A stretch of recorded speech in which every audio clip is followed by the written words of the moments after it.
This is CBN NewsWatch. Hello, everyone. Thank you so much for joining us for this special edition of CBN NewsWatch. I'm George Thomas.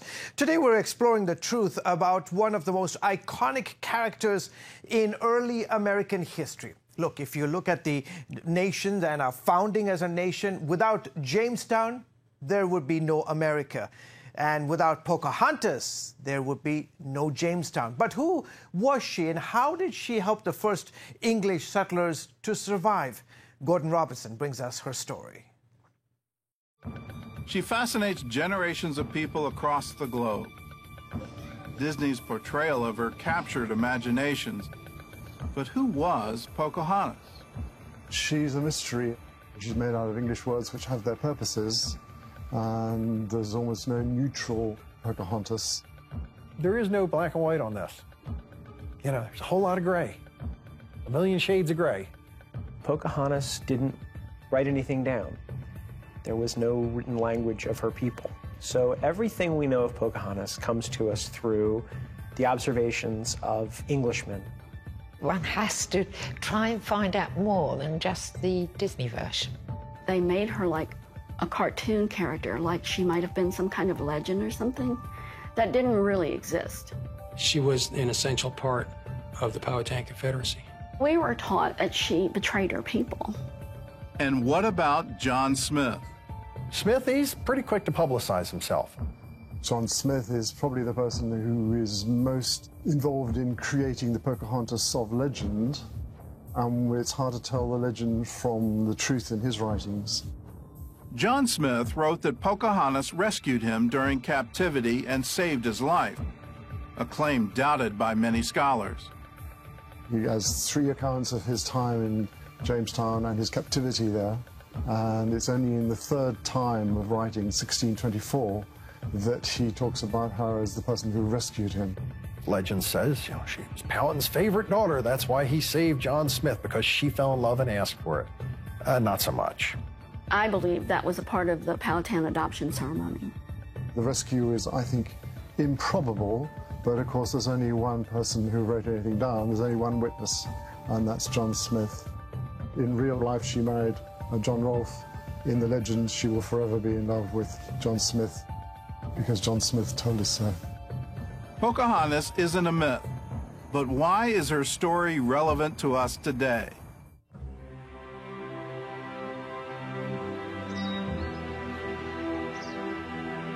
In the early years of the Jamestown settlement, the colonists set up trade with the Algonquin Indians and their chief, Powhatan. Powhatan's territory extended hundreds of miles. They really landed right in the middle of Powhatan's empire. When the English came here, they used their points of reference in the way that they had government structured, so they called him a king, but he was really a high chief. And he had about 32 tribes, we think, and there was a werewance over each one of them, or a werewant squaw, and they would be like advisors to him. So it was really pretty representative of kind of like what we have today.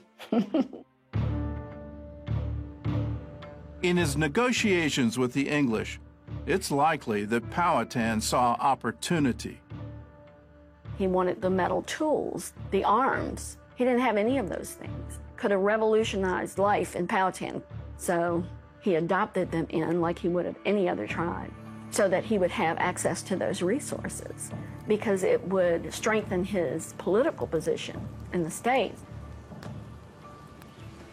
Ungapo. Hello. Ungapo.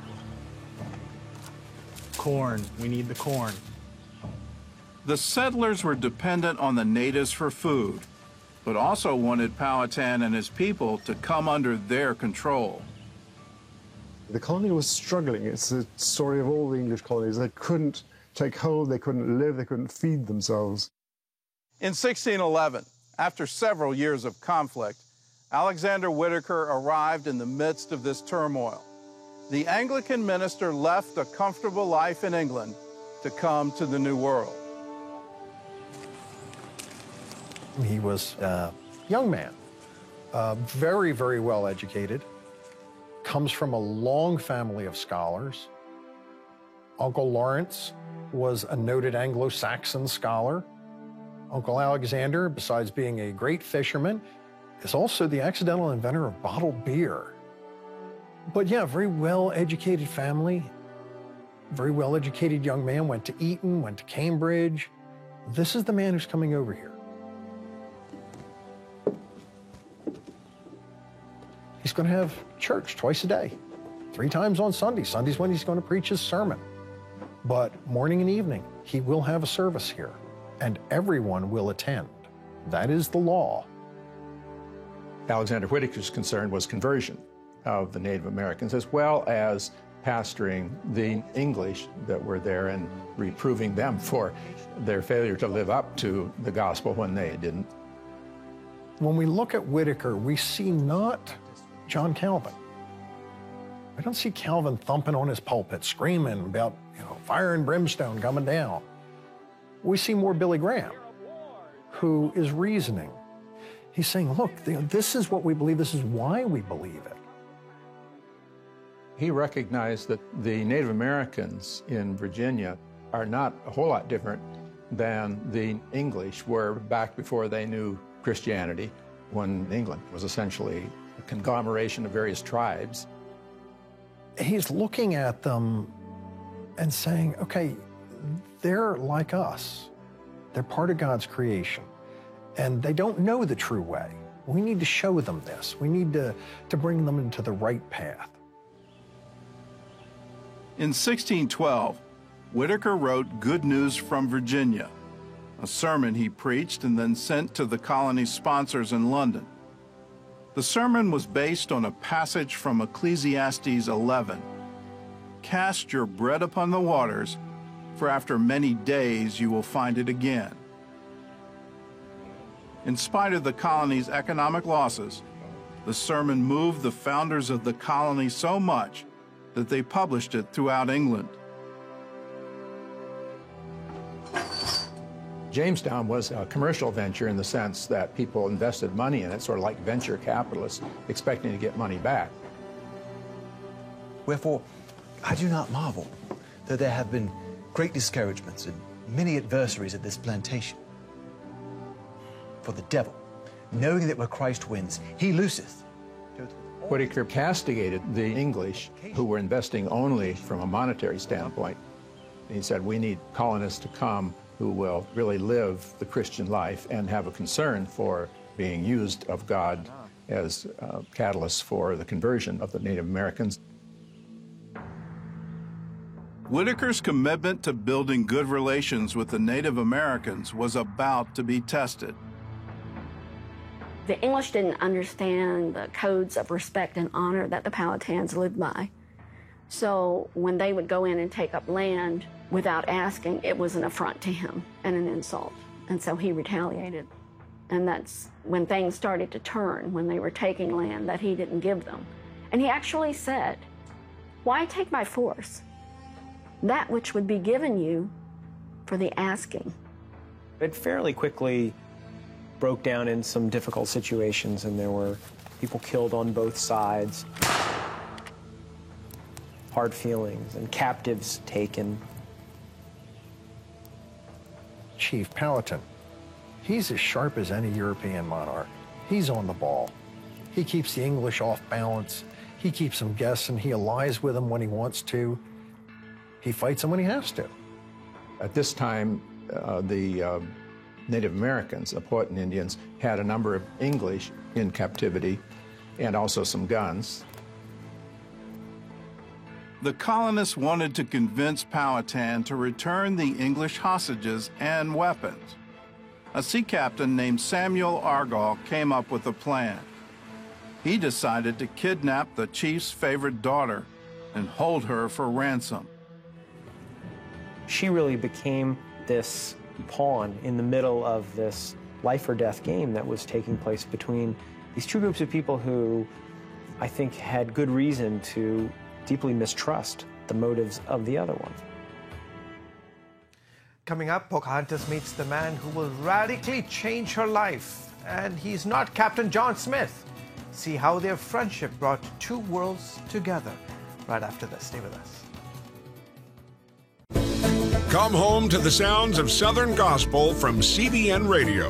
You'll enjoy a rich Southern blend of bluegrass, classic gospel, and Southern gospel favorites like the Gaithers, the Crab Family, and bluegrass sounds like Mountain Faith. So make yourself at home with the all-new CBN Southern Gospel.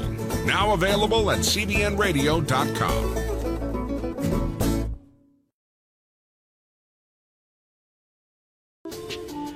It's about the competition. I kind of put that pressure on myself, and I think people had expectations. It's about overcoming. We use this phrase all the time, keep chopping, keep practicing hard. It's about going the distance. You know, I think as a father, it's my job, to lead. Just be the best husband and father I can be. Watch Going the Distance with Sean Brown Saturday night at 7:30 on the CBN News Channel. Life. It's meant to be lived fully. Jesus said it. I came to give you life. Life to the fullest. Life in your family. Life in your finances. Life in your body, mind, and spirit. Life in your everyday.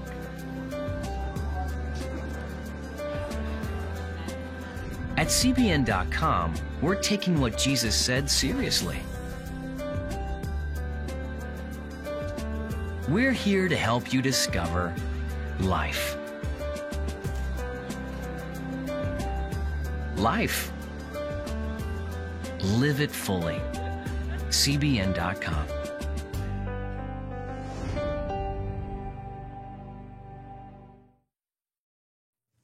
Welcome back. Most of us are familiar with the legends of Pocahontas, but what's the truth behind the myth?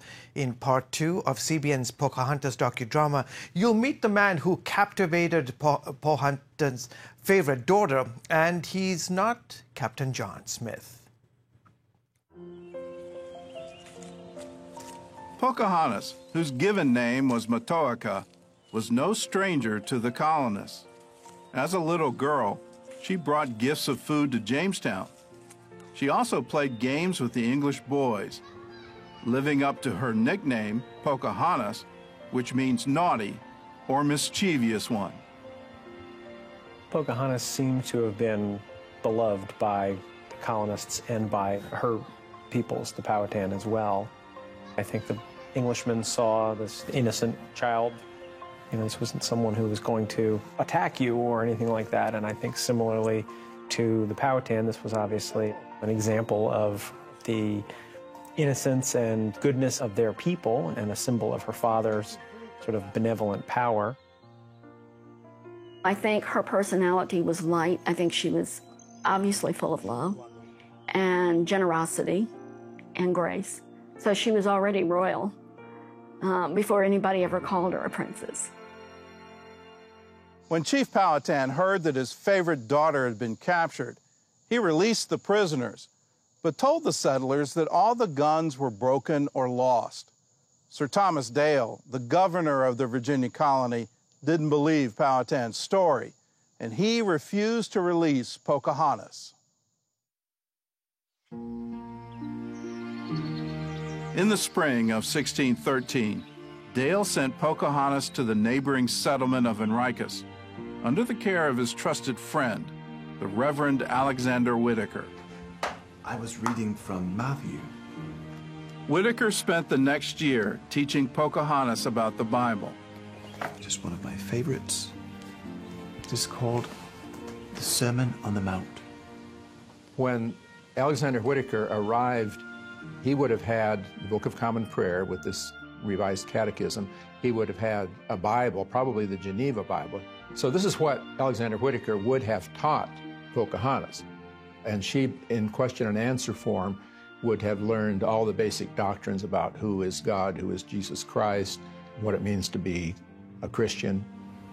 And he opened his mouth and taught them, saying, "Blessed are the poor in spirit, for theirs is the kingdom of heaven." It's not conversion at the point of an axe or a spear or a sword. This is a logical conversion. You know, this is what we believe, this is why we believe it. Paul talks about the unknown God. He finds the altar and he says, this is the altar to the unknown God. He says, I'm going to tell you about that fella. This is what I see Whitaker doing. I think that Alexander Whitaker became like a father to her as he was teaching her about things that she didn't know in her mind, but in her spirit she knew already. And I think he just brought it into focus for her and helped her to understand it. And so once she did understand it, then her relationship with the Lord became more intimate. The irony is she probably knew the Christian faith better than many British people who had not really been very well instructed in the faith in which they'd been baptized as babies, you know, and grown up in a state church situation where the Christian faith was often very nominal. There were tribes that believed in God, the Creator is what they called him, or a great giver of life. They did not know Jesus, and she wanted to bring that liberty and that freedom to her people. While Pocahontas was in the care of Reverend Whitaker, she caught the eye of another resident of Henricus, a young entrepreneur and widower named John Rolfe.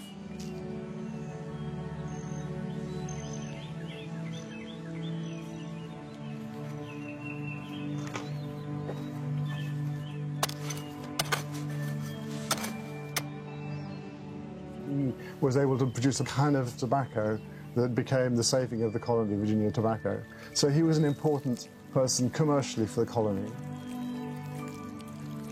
I think that he may have originally come to her for her knowledge of growing tobacco, but he fell in love with her because she was who she was. And it was truly a love relationship between the two of them. A deeply pious man, Rolfe was concerned that his motives in courting a native woman may be misunderstood.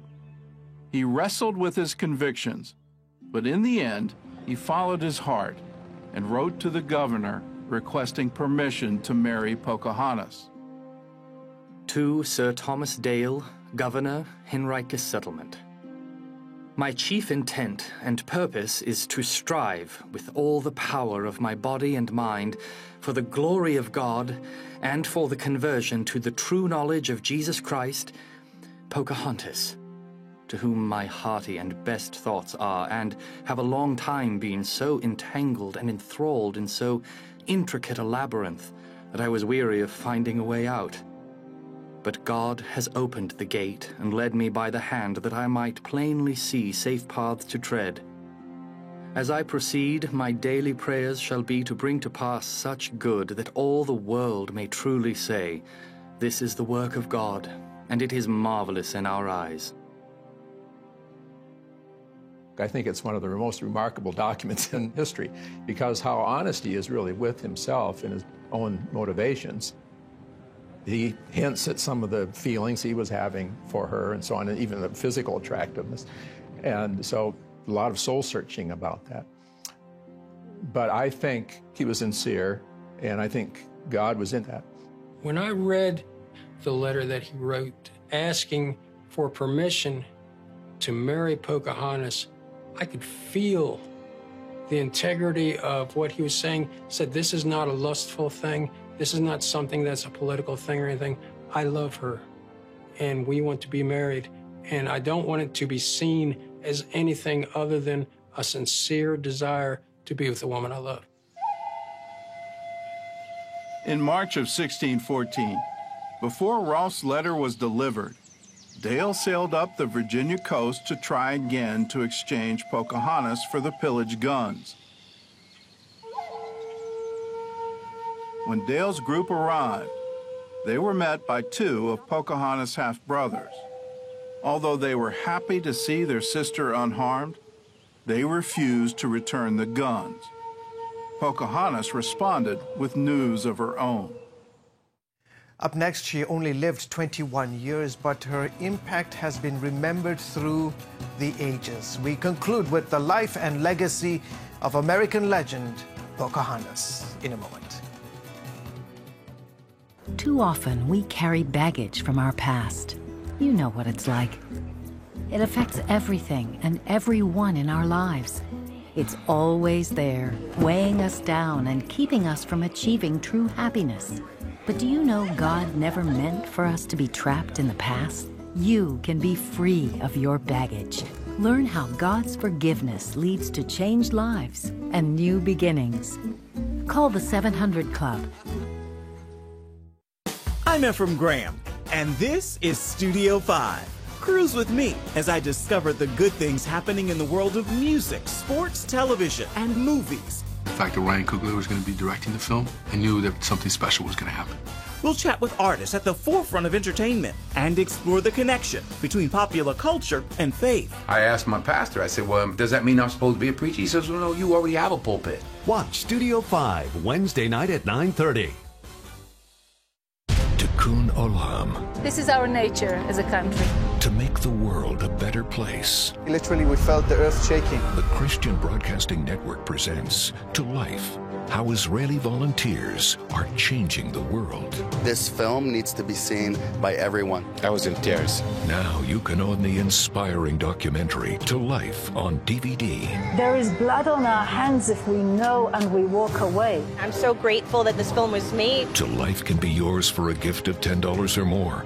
Call 1-800-700-7000 or log on to CBN.com. We know that every minute counts to save life. It'll bless Israel, but it'll also bless all the friends of Israel. Discover the untold story of how Israeli volunteers are making the world a better place. Call 1-800-700-7000 or log on to CBN.com to get your copy today. And welcome back, folks. You're watching the CBN News Channel. As we learned before the break, Pocahontas became a Christian thanks to the teaching of the Reverend Alexander Whitaker. In many ways, her newfound faith helped her to bring her Native American nation and the British Empire together, allowing a new nation to be born. Here now is the conclusion of our special program, Pocahontas. In March of 1614, before Rolfe's letter was delivered, Dale sailed up the Virginia coast to try again to exchange Pocahontas for the pillaged guns. When Dale's group arrived, they were met by two of Pocahontas' half-brothers. Although they were happy to see their sister unharmed, they refused to return the guns. Pocahontas responded with news of her own. If my father loved me, he would value me more than old swords, guns, and axes. So I will stay with the English, who have always loved me. It's kind of like the Ruth story. I want to be with you. Your people are my people, and your God is my God. And that's basically what she did. Pocahontas returned to Henricus, and Reverend Whitaker baptized her with a new name from the Bible, Rebecca, the mother of two nations in Genesis. It wouldn't be a name that would be given without thought, without Christian thought. So there's a sense in which she is possibly being the person who will join the nations, the Indian nation, the Powhatan nation, and the English nation. In the Powhatan culture, you would have a name and then you would be given other names according to different things that you had done in your life. Warriors, for example, would be given additional names based on their exploits in war. Naming her Rebecca was taking on a Christian identity. This young lady is sharp. She knows her place in the world in a lot more ways than we would normally think of. She is coming from two different worlds. And she joins those two worlds together. I think her relationship with God was a very profound relationship, a very intimate relationship, and that she received instruction from him and she knew exactly who she was working for. The name Rebecca also echoed the meaning of her given name, Matoaka, or bright stream between the hills. She ended up being an emissary between two nations and being a part of the birthing of this nation because she really laid the foundation for that relationship and for that colony to survive. That's not the entire story of Pocahontas. Because of her efforts, there was peace for 8 years, allowing the new colony to grow. In fact, her marriage to John Rolfe cemented the covenant between two nations. If you want to know the conclusion of her story, we'll be right back to tell you how you can get CBN's Pocahontas DVD. Stay with us, folks. We'll be back right after this. It's the new Superbook Bible app. It's packed with games, activities, and Superbook episodes that you can watch for free. Oh, no! There's trivia, a fun daily devotional, and answers to your Bible questions. Plus, an easy-to-understand Bible the whole family will enjoy. You can even create your own Superbook character. Ta-da! It's the new Superbook Bible app. Free downloads on iTunes, Google Play, and Amazon. On the home front. Thanks for joining us for CBN's On the Home Front, where we highlight what the men and women of America's military do to defend our country. CBN honors the men and women in our military with an initiative called Helping the Home Front. It partners with churches across the country to meet the needs of their military families, from repairing homes to wiping out medical bills for wounded veterans. Watch On the Home Front today at 2:30. Get Protect Your Sleep and discover how to improve the quality of your life. A free DVD or booklet from the Christian Broadcasting Network. If you're not a great sleeper, you can do things to make yourself a great sleeper. If you're already a pretty good sleeper, you can enhance your sleep and be even better. 5 leading experts help remove the obstacles between you and restorative sleep. When you don't get a restful night's sleep, you wake up with an accumulation of stress. Call 1-800-700-7000 or go to CBN.com to get your free DVD or booklet today. Everything you do better with a good night's sleep. You'll discover how food affects your sleep, how to put insomnia to rest, explore effective remedies for sleep apnea, and much more in Protect Your Sleep. Wake up to your best life and get Protect Your Sleep today. Call 1-800-700-7000 or go to CBN.com to get your free DVD or booklet.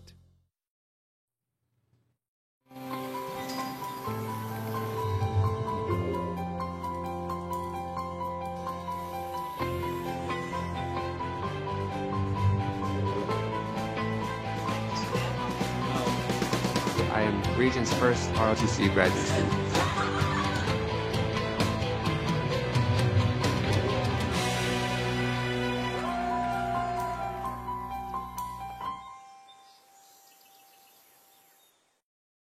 We hope you've enjoyed our docudrama on the life of Pocahontas and the unsung hero of that era, Alexander Whitaker. If you want to watch the complete story, you can order a DVD from CBN for a gift of $10. Just go to cbnnews.com to find out more. Well, folks, that is it for this special edition of CBN News Watch. We hope you'll join us again next time. From all of us here at the headquarters of the Christian Broadcasting Network, goodbye and God bless.